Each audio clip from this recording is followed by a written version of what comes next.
കുടുംബശ്രീയുടെ കീഴിലുള്ള വനിതാ സൂക്ഷ്മ സംരംഭങ്ങളുടെ ഉൽപ്പന്നങ്ങൾ വിപണിയിൽ കൂടുതൽ വ്യാപകമായി എത്തിക്കുന്നതിന് ഓൾ കേരള ഡിസ്ട്രിബ്യൂട്ടേഴ്സ് അസോസിയേഷനുമായി ധാരണയിലെത്തിയതായി മന്ത്രി എം.പി. രാജേഷ് പറഞ്ഞു.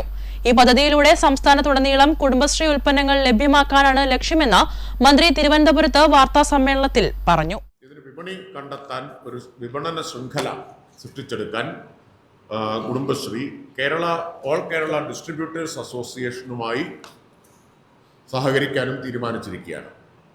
14 ജില്ലകളിലും കുടുംബശ്രീ B2B മീറ്റ് നടത്തിയിട്ടുണ്ടായിരുന്നു. അതിനുശേഷം സംസ്ഥാന തലത്തിലും സംരംഭകരുമായും ഡിസ്ട്രിബ്യൂഷൻ ഏജൻസികളുമായും ഒരു B2B മീറ്റ് കുടുംബശ്രീ നടത്തുകയുണ്ടായി. 900-ലേറെ സംരംഭകരും 227 ഡിസ്ട്രിബ്യൂട്ടർമാരും ഈ B2B മീറ്റിൽ പങ്കെടുത്തു.